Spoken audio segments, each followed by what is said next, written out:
Hi students, இந்த வீடியோல நம்ம என்ன பார்க்க போறோம்னா ஒன் பிளான் டூ எக்ஸாம்ஸ், அதாவது ஒரு கல்லு ரெண்டு மாங்காய். நீங்க ஒரு எக்ஸாமுக்கு ப்ரிப்பேர் பண்ணீங்கனாலே போதும், ரெண்டு எக்ஸாமும் மேக்ஸிமம் கவர் ஆயிரும். என்னென்ன exam? SBI clerk and IBPS clerk தான் நம்ம பார்க்க போறோம். உங்களுக்கு 45 டேஸ் வந்து ஐபிபிஎஸ்க்கான தனியா ஒரு பிளான் ரெடி பண்ணியிருக்கேன். எஸ்பிஐ வந்து நம்மளுக்கு செப்டம்பர் 26 சொல்லியிருக்காங்க. ஓகே, அது டென்டேட்டிவா இருக்கலாம், இல்லாட்டி வந்து அது கன்ஃபார்ம் டேட்டா கூட இருக்கலாம். ஸோ ரீசன்ட் டைம்ஸ்ல நம்மளுக்கு எக்ஸாம்னு பார்க்கும்போது நிறைய எக்ஸாம் வரப்போகுது. பேங்கிங் சர்க்கிளில் நம்மளுடைய சேனல்ல ஆர்ஆர்பி, எஸ்எஸ்சி, பேங்கிங், டிஎன்பிசி நிறைய ஆஸ்பிரண்ட்ஸ் இருக்கீங்க. ஸோ பேங்கிங் ஆஸ்பிரண்ட்டுக்கான இந்த வீடியோ உங்களுக்கு இது கண்டிப்பாக ஹெல்ப்ஃபுல்லாக இருக்கும். நீங்க வந்து உங்க ஃப்ரெண்ட்ஸுக்கு இதை அனுப்புங்க. அதே மாதிரி பிடிஎஃப் மட்டும் இல்ல, உங்களுக்கு ஃப்ரீ மென்டார்ஷிப் நம்மளுடைய டெலிகிராம் சேனல் நம்ம கொடுக்குறோம். உங்களோட டவுட்ஸுக்கு வந்து உடனே எங்களால் முடிஞ்ச ரிப்ளை நாங்கள் கொடுத்துட்டு இருக்கோம். அதே மாதிரி ஒன் மென்டார்ஷிப் கூட நம்ம லாஸ்ட் வீக் கூடயும் உங்களுக்கு வந்து உங்களுடைய ப்ரிப்பரேஷனை வந்து நீங்க ஷேர் பண்ண முடியல, என்ன பண்ணீங்க, என்ன ஒரு நாளைக்கு ப்ரிப்பேர் பண்றீங்க, இது எல்லாமே நீங்க என்கிட்ட ஷேர் பண்ணலாம் அப்படின்னு நான் இன்னைக்கு சொல்லியிருப்பேன். ஸோ அதை லாஸ்டா உங்களுக்கு டிஸ்கஸ் பண்றேன். நம்ம இன்னைக்கு என்ன பார்க்க போறோம், என்ன பண்ணணும், என்ன பண்ணக்கூடாது, இது எல்லாமே உங்களுக்கு எக்ஸ்பிளைன் பண்ண போறேன். எஸ்பெஷலி இது பேங்கிங் ஆஸ்பிரண்டா இருக்கிறவங்களுக்கு. நீங்க எஸ்எஸ்சி படிக்கிறீங்கன்னா உங்களுக்கு இது டிஸ்க்ளைமர். நீங்க வந்து எஸ்எஸ்சி எக்ஸாம் நல்லா ஃபோக்கஸ் பண்ணுங்க. உங்களுக்கு பிரைமரியா எஸ்எஸ்சி இருந்துச்சுன்னா இந்த எக்ஸாமுக்கு நீங்க அட்டெம்ப்ட் மட்டும் கொடுங்க. ஜஸ்ட் நீங்க தனியா எதுக்குன்னு ப்ரிப்பேர் பண்ணி எஸ்எஸ்சி ப்ரிப்பரேஷன் நீங்க பாதிக்கப்பட வைக்க வேண்டாம். ஓகேவா? நீங்க ஃபுல் டைம் பேங்கிங்கா இருக்கீங்க, இல்ல எனக்கு பேங்க்குக்கு போன ஆசையா இருக்குன்னா அவங்க இந்த வீடியோ நீங்க ஃபுல்லா பாருங்க. எஸ்எஸ்சி ஆஸ்பிரண்ட் நீங்க ஜஸ்ட் நீங்க அட்டெம்ப்ட் மட்டும் பண்ணுங்க. ஓகே, இது நம்மளுடைய டெலிகிராம்ல கேட்டவங்க தான் ஐபிஎஸ்களுக்கு ஸ்டடி பிளானர் கொடுங்கன்னு. ஸ்டடி பிளானர்ன்றது எதுக்குன்னா நம்ம ப்ராப்பரா எல்லாத்தையுமே கவர் பண்ணணும். அதுக்குதான் ஸ்டடி பிளானர் நம்மளுக்கு தேவை. எந்த சிலபஸ், அதுல என்ன டாபிக், ஸோ இந்த மாதிரி எல்லாமே கவர் ஆகணும். ஓகே, இப்போ வந்து நான் கொண்டு வந்திருக்க பிளான் பாத்தீங்கன்னா ஒரு பிகினரா இருந்தா கூடயும், பிகினர் மீன்ஸ் ஒரு 3 months ப்ரிப்பரேஷன் இருக்கீங்க, பேசிக்கா ஒரு மேக்ஸ்னா எப்படி சால்வ் பண்ணணும், என்னென்ன கொஷின்ஸ்லாம் நம்ம அட்டன் பண்ணணும், அந்த நாலேஜ்ல இருப்பாங்களா அவங்களுக்கான ஒரு பிகினர் ஸ்டேட்டஸ் நான் உங்களுக்கு கொடுக்குறது 3 months நீங்க அட்லீஸ்ட் ஏதாச்சும் ஒரு எக்ஸாம் படிச்சிருந்தாலே போதும், இந்த பிளான் உங்களுக்கு ஈஸியா இருக்கும். அதே அட்வான்ஸா இருக்கிறவங்களுக்கு இது வந்து உங்களுக்கு ரிவிஷன் பிளான் மாதிரி நீங்க யூஸ் பண்ணிக்கலாம். ஓகே, ஐபிபிஎஸ் கிளர்க்கா இருக்கட்டும், எஸ்பிஐ கிளர்க்கா இருக்கட்டும், இதோடைய ப்ரிலிம்ஸ்ன்னு பார்த்தீங்கன்னா உங்களுக்கு கட் ஆஃப் வந்து கிளியர் பண்ற மாதிரி தான் இருக்கும்.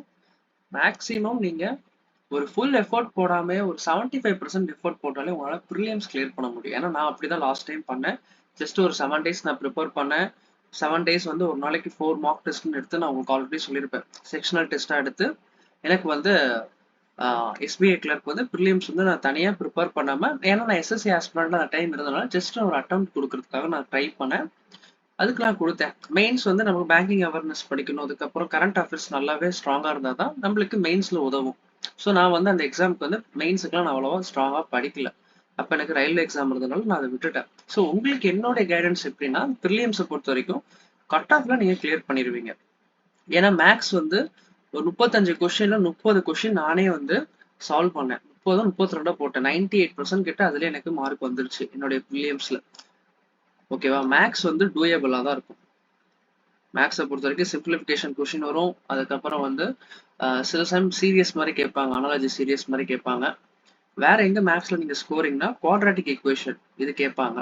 டிஐ பொறுத்த வரைக்கும் ப்ரிலியம்ஸ் மேக்ஸ் வந்து டிஐ வந்து ஈஸி தான். 2 டிஐ கேட்கறாங்க, ஒன்று ஈஸியா இருக்கும், ஒன்று வந்து மாடரேட்டா இருக்கும். அதுக்கப்புறம் அரித்மெட்டிக்கு நீங்க percentage, profit and loss, ratio and proportion, age, இதுல தான் கேட்பாங்க. ஸோ இந்த டாபிக் எல்லாமே நீங்க ஸ்ட்ராங்கா இருந்துக்கணும். பேரலாவே நீங்க ப்ரிப்பேர் பண்ணலாம். இப்போ எஸ்பிஐ கிளர்க்குக்கு ஐபிபிஎஸ் கிளர்க்கும் பெரிய வித்தியாசம் ஒன்றும் சிலபஸ்ல கிடையாது. ஃபர்ஸ்ட் ரவுண்டை பொறுத்த வரைக்கும் ரெண்டுமே மேக்ஸிமம் சேமா தான் இருக்கும். என்ன டஃப் லெவல் மட்டும் டிஃபிகல்ட்டி மட்டும் தான் கொஞ்சம் முன்ன பின்னா இருக்கும். ஐபிபிஎஸ் கிளர்க்கை பொறுத்த வரைக்கும் நீங்க இங்கிலீஷ், மேக்ஸ், ரீசனிங் இது எல்லாத்துக்குமே நீங்க ஈக்குவல் எஃபர்ட் போட்டாலே கிளியர் பண்ணிடலாம். அதே மாதிரி தான் எஸ்பிஐ கிளர்க்குக்கும். சம்டைம்ஸ் சில பேருக்கு வந்து ரீசனிங்ல வந்து பசில் தான் கொஞ்சம் செட் ஆகாம இருக்கும். நிறைய டைம் வந்து நீங்க ட்ரை பண்ணி சால்வ் பண்ற மாதிரி இருக்கும். ஸோ நான் என்ன சொல்லுவேன்னா, என்னுடைய வீக் ஜோனா எது இருந்துச்சுன்னா அந்த பசில் ஸ்டார்டிங் டைம்ல இருந்துச்சு. அதை நான் விட்டுட்டு இங்கிலீஷ் அண்ட் மேக்ஸுக்கு நல்லா ஃபோக்கஸ் பண்ணேன். ரீசனிங்ல கிரிட்டிக்கல் ரீசனிங் மாதிரி கொஸ்டின், அதே மாதிரி சில்லோகிசம், பிளட் ரிலேஷன், இந்த மாதிரி கொஸ்டின்ஸ், பசில்ஸை தவிர மற்ற எல்லாமே நான் ஸ்ட்ராங் ஆக்கிக்கிட்டேன். ஏன்னா வந்து நான் பசில வந்து நான் ஸ்கிப் பண்ண போறேன், மத்த கொஸ்டின் அட்டெண்ட் பண்ண போறேன்னா, எனக்கு வந்து பசிலுக்கான டைம் எனக்கு இப்ப கிடைக்கல. ஏன்னா வந்து செப்டம்பர் 17 சிஜிஎல் முடிக்கிறேன். செப்டம்பர் 27 வந்து எனக்கு எஸ்பிஐ நடக்குதுன்னா, அந்த 10 நாள் என்னால ஃபுல் அண்ட் நல்லா ப்ரிப்பரேஷனே பண்ண முடியல. ஸோ அதனால என்னுடைய வீக் ஜோனை நான் ஸ்கிப் பண்ணிட்டு, என்னுடைய ஸ்ட்ராங் ஜோனை மட்டும் நல்லா ஸ்ட்ராங் ஆக்குனேன். அப்போ இன்இக்வாலிட்டிஸ் இந்த மாதிரி கொஸ்டினை ரீசனிங்ல கேட்பாங்க. ஸோ இதுவே நீங்க அட்டன் பண்ணலாம். பசிலை பொறுத்த வரைக்கும் நான் 3 பசில்ல 3 2 கேட்டாங்க. ஃபுல்லு மேலாம் நான் விடல. ஒரு பசில் அட்டன் பண்ற மாதிரி தான் இருந்துச்சு. ஸோ அப்படிதான் இருக்கும் கொஸ்டின். 3ல 2 பசில் சால்வ் பண்ற மாதிரி இருக்கும். ஒன்னு வந்து ட்ரிக்கியா இருக்கும். அதை நீங்க பார்த்து தான் ஸ்கிப் பண்ணி சூஸ் பண்ணணும். ஓகே, இதுதான் வந்து நம்மளுடைய ஓவர்வியூவா நான் சொல்றது. ஓகே, இந்த பிளான் பாத்தீங்கன்னா ஐபிபிஎஸ் கிளரிக்கலுக்கான கொண்டு வந்தது தான். பட் இதுல எஸ்பிஐக்கு நீங்க வந்து எங்கெங்க நீங்க யூஸ் பண்ணலாம்னா, நீங்க ஆல்ரெடி வெல் வெஸ்டா இருப்பீங்க நிறைய டாபிக். ஸோ அந்த டேலாம் நீங்க ஸ்கிப் பண்ணிடுங்க. 45 நாளுமே நீங்க படிக்க போறது கிடையாது. 29 நாள்லயே உங்களுடைய ஃபுல் சிலபஸ் நான் கம்ப்ளீட் பண்ற மாதிரி தான் கொண்டு வந்திருக்கேன். இது எல்லாமே வந்து கொஞ்சம் அட்வான்ஸான சிலபஸ். ப்ராக்டிஸ் செட்ஸ் தான் இங்க தான் ஸ்டார்ட் ஆகும். ஃபார் எக்ஸாம்பிள் பாருங்க, இங்க வந்து லைன் கிராஃப் பார்ப்பீங்க, அதுக்கப்புறம் பை சார்ட் பார்ப்பீங்க. இது எல்லாமே இங்கே ஆல்ரெடி முடிஞ்சிடும் நிறைய விஷயம்.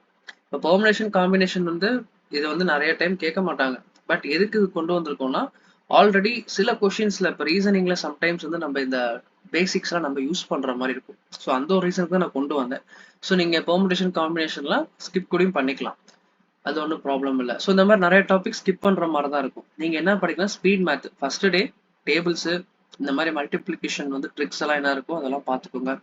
வேதிக் மேக்ஸ் ஃப்ராக்ஷன் டு பெர்சன்டேஜ் அதை பாருங்க.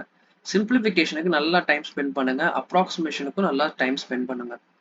அதுக்கப்புறம் நம்பர் சீரியஸ், அதாவது அனாலஜி சொன்னல ராங் நம்பர், இதுல தான் கொஸ்டின்ஸ் நிறைய கேட்பாங்க. இதெல்லாம் நீங்க அழகா மார்க் வாங்குற டாபிக்.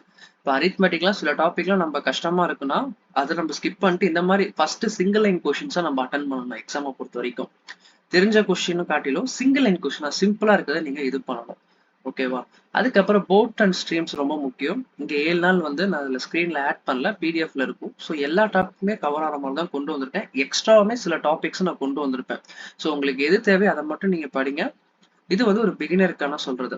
அதே மாதிரி ரீசனிங் பொறுத்த வரைக்கும் கோடிங் டீகோடிங் பார்த்துக்கோங்க. அதே மாதிரி சைனீஸ் கோடிங்னு ஒன்று சொல்லுவாங்க. ஸோ இந்த மாதிரிலாம் இருக்கு. இங்கிலீஷை பொறுத்த வரைக்கும் கண்ணை மூட்டு நீங்க அபித் சார் அவருடைய வீடியோ பாருங்க, அதுவே போதும். இங்கிலீஷ் பொறுத்த வரைக்கும் நான் அவரோட மட்டும் தான் பார்த்தேன்.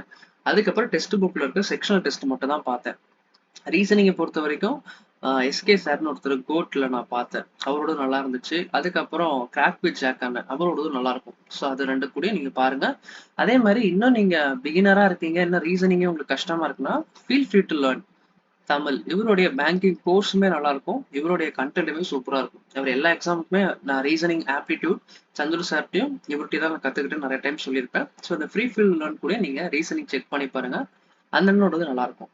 ஓகே, அப்போ இந்த பிளானை பொறுத்த வரைக்கும் ஃபர்ஸ்ட் 20 டே கான்செப்ட் பில்ட் பண்றதா நம்மளுடைய மெயின் எய்மா இருக்கணும்.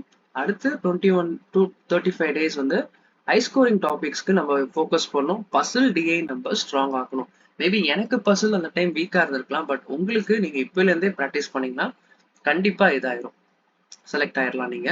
அதே மாதிரி பசில் இருந்து நீங்க மார்க் எடுக்க ஆரம்பிச்சிடலாம். ஓகே, அதுக்கப்புறம் ஃபுல் டைமா நீங்க டெஸ்ட் எடுக்கிற மாதிரி தான் கடைசி ஒரு 10 நாள் 5 நாள் நான் போட்டிருப்பேன். இது வந்து ரொம்ப எஃபெக்டிவான ஒரு பிளான் கூட சொல்லலாம். ஏன்னா என்னுடைய எக்ஸாமுக்கு நான் இது மட்டும் தான் ஃபாலோ பண்ணேன். கடைசி ஒரு வாரம் படிக்கவே இல்லை. ஒரு நாளைக்கு 4 செக்ஷனல் மார்க்கு, ஒரு மார்க் டெஸ்ட் எடுத்தேன். 5 நாளோ 4 நாளோ எடுத்து 20 டெஸ்ட் கிட்ட எடுத்திருப்பேன். ஸோ இதுதான் நான் ஃபாலோ பண்ணேன். மதியானம் வந்து நான் அனலைஸ் பண்ணுவேன். ஸோ அனலைஸ் பண்றது ரொம்ப முக்கியம். டெஸ்ட் மட்டும் எடுக்கக்கூடாது, டெஸ்ட் எடுத்துட்டு அனலைஸும் பண்ணணும். ஓகே, சரி ப்ரோ, இப்போ ப்ரிலியம்ஸ் சொல்லிட்டீங்க. ப்ரிலியம்ஸ் படிச்சா மெயின்ஸுக்கு எப்படி ப்ரிப்பேர் ஆகுதுன்னு நீங்க இதுலயே மெயின்ஸோட அதர் சப்ஜெக்ட்ஸ் எல்லாமே இதுல கவர் ஆயிருக்கும் உங்களுக்கு. மெயின்ஸுக்கு தனியா நீங்க மேக்ஸோ ரீசனிங்கோ இங்கிலீஷோ படிக்க தேவையில்லை. என்ன கொஞ்சம் பேட்டர்ன் கொஞ்சம் டிஃபிகல்ட்டி கொஞ்சம் இன்க்ரீஸ் ஆகும். ரீசனிங் வந்து கொஞ்சம் பசில் தான் ஹார்டா இருக்கும். டீகோடிங் வந்து கொஞ்சம் ஹார்டா இருக்கும். அதெல்லாம் ரெகுலரா நீங்க ப்ராக்டிஸ் பண்ணா போதும். மேக்ஸை பொறுத்த வரைக்கும் சிம்பிள் அதே தான், எதுவுமே புதுசாக ஆட் பண்ண போறது கிடையாது. டிஐ வந்து கொஞ்சம் டிஃபிகல்ட்டி கொஞ்சம் அதிகமா இருக்கும். அரித்மெட்டிக்கு கொஞ்சம் அதிகமா இருக்கும். ஸோ குவாட்ரட்டிக் ஈக்குவேஷன் பார்த்தீங்கன்னா அதுவும் கொஞ்சம் டிஃபிகல்ட்டி அதிகமாக தான் இருக்கும். ஸோ மெயின்ஸுக்கு ப்ரிலிம்ஸ்க்குள்ள வித்தியாசம் ஒரு கொஞ்சம் அதோட டிஃபிகல்ட்டி கொஞ்சம் அதிகமா இருக்கும். அதே மாதிரி மெயின் ரோல இங்க என்னன்னா கரண்ட் அஃபேர்ஸ் தான் இங்க மெயின் ரோலே. இது யார் நல்லா ஸ்கோர் பண்றாங்களோ அவங்க தான், இதை யார் நல்லா ப்ரிப்பேர் பண்ணி மார்க் இதுல ஸ்கோர் பண்றாங்களோ அவங்க தான் மேக்ஸிமம் மெயின்ஸ் கிளியர் பண்றாங்க, போஸ்டிங் வாங்குறாங்க. எஸ்பிஐயா இருக்கட்டும், ஐபிபிஎஸ்ஸா இருக்கட்டும். So current affairs, banking affairs இதெல்லாம் நல்லா படிங்க. இதெல்லாம் ரொம்ப முக்கியம். ஓகே, நான் உங்களுக்கு ஃபர்ஸ்ட் டைம் மென்டர்ஷிப் பத்தி சொல்லியிருந்தேன்ல. மென்டர்ஷிப்பை பொறுத்த வரைக்கும் நம்ம குரூப்ல ஆல்ரெடி ஒரு 4800 மெம்பர்ஸ் கிட்ட இருக்காங்க. நிறைய எக்ஸாம் நம்ம கொடுத்துட்டு தான் இருக்கோம் மென்டர்ஷிப். அதே மாதிரி நான் 1-on-1 மென்டர்ஷிப் சொல்லியிருந்தேன்ல. இது வந்து நீங்க அருண் பிடிஎஸ்ன்னு சொல்லிட்டு இந்த இதுக்கு கூட நீங்க மெசேஜ் பண்ணுங்க. லைக் நீங்க வந்து டிமோட்டிவேட்டடா இருக்கீங்க, லைஃப்ல வந்து அடுத்து என்ன பண்ணணும்னு தெரியல, எப்படி எக்ஸாமுக்கு ப்ரிப்பேர் பண்ணணும்னு தெரியலன்னா ஜஸ்ட் எனக்கு மெசேஜ் பண்ணுங்க. உங்களுடைய ப்ராக்ரஸை கூட நீங்க சொல்லுங்க. இது கொடுத்து நம்மளுடைய மென்டார்ஷிப்ல குரூப்ல ஜாயின் பண்ணிடுங்க. இது வேணா ஃபைல்ஸ் நோட்ஸ் வேணா இதை ஜாயின் பண்ணிக்கோங்க. ஓகே, இந்த வீடியோ உங்களுக்கு கண்டிப்பா ஹெல்ப்ஃபுல்லா இருந்திருக்கணும்.